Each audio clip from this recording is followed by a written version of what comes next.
as Democrats are divided over whether he should stay in or get out of the race for the White House. Joining us now, a Democratic lawmaker who says the Biden campaign has been arrogant in its response to the president's rocky debate performance. Congressman Scott Peters of California is joining us. Congressman, thank you so much for joining us today. As you know, 6 of your Democratic colleagues have now publicly called for President Biden to step aside in the 2024 race. Are you ready to join them?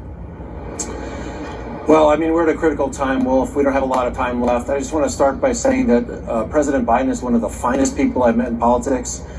On his record on infrastructure, on getting us through the pandemic, on fighting for civil rights, he's earned re-election.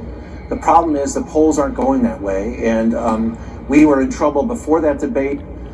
We wanted a boost. We didn't get a boost. In fact, we have a setback, and I think we have to be really clear-eyed about where we're going, and it's not in a good direction. So we're having a caucus meeting tomorrow.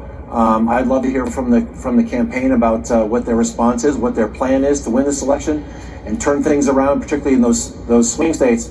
But it's been over a week and I haven't heard that yet, so I'm getting pretty close to saying it's time to make a switch. But you're not yet ready to say that, at least not yet, right? Well, we're in bad shape, and this is not that difficult a problem to understand. There's only 6 to 10 states that are competitive. And in those states, we're further behind than we were before. So we don't have a lot of time before the convention to get this right. But we need to understand what the campaign's plan is to win these states. And so far I haven't heard it. I heard a lot of denial at the beginning, calling people with legitimate concerns bedwetters. These are legitimate concerns. Finally, the president acknowledged in a letter today, these are legitimate concerns. We need more of that. But we also need to see the president out more. And unscripted and answering questions and proving that he's up, not just for the campaign, for the job, which I believe he is. He's done a wonderful job, but to be our candidate and to win this election and keep Donald Trump out of the White House. Do you think Vice President Kamala Harris might be a stronger Democratic presidential nominee?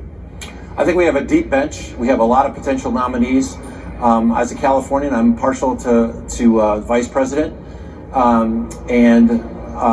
But I think I like the idea of a mini primary like Rep. Clyburn suggested recently. Let's have a look at everyone. And again, let's focus on those 6 to 10 states. Just note that I'm from California. Our party's leadership in the House is from California, Massachusetts, and New York. These are states we do well in. The states we've got to win are the ones that don't come as naturally to us. And we should be really listening to folks in those states, including the elected governors and senators we have there, about who's best to win those states and make sure that the Democrat stays in the White House.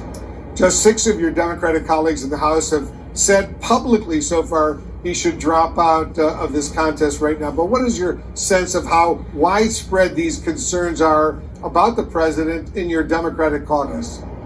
The caucus is very concerned. I hear a lot of despair among people who are concerned we can't win. As you know, the donor community is upset, and a lot of those folks who provide the resources for our campaigns are urging a change. Just in my district, though, everyone was home for 4th of July. We had over 300 messages to our office, which is a lot.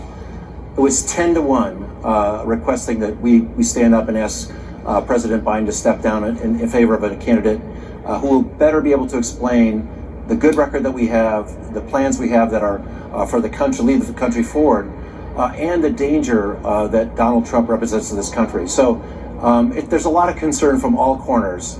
The campaign has not met that. Our chief congressional correspondent, Manu Raju, just caught up with the House Democratic leader, Hakeem Jeffries, just moments ago. I want you to watch and listen to this, and then I'll get your response. Listen to this. Do you support Joe Biden staying as your Democratic nominee? Yes, I made clear the day after the debate publicly that I support President Joe Biden and the Democratic ticket. My position has not changed. So what's your response, Congressman? I think that's the appropriate response for the leader. We need to support the ticket until it changes.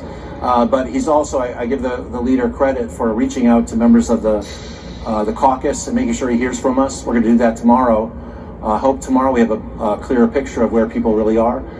There won't be any leaks. There'll be no cell phones in that meeting. I hope that people feel free to speak their mind like they are in the text chains that I'm a part of, and express the concerns that they have about whether Joe Biden is the person, despite his record and what a great job he's done, who can lead us to victory in November. And again, it's not just the presidency, it's the House and the Senate as well. Well, do you have a timeline, Congressman, on when you and many of your other colleagues will make a final decision? I don't think we let this go by past this week. The more we talk about this, the more we talk about Parkinson's disease, the more we talk about all these issues, that's time we're not spending talking about all the accomplishments of the Democrats in the White House, in the Congress this term, in the last term. We're not talking about the threat that Donald Trump poses in the Supreme Court with civil rights, with tariffs, taxes on the American people. We've got to make sure that we get this cleared up this week. And I want to hear from the campaign how they expect to win this campaign in those swing states where we've gone backwards since the debate when we needed a boost. Democratic Congressman Scott Peters of California, thanks so much for joining us. Right now I want to bring in our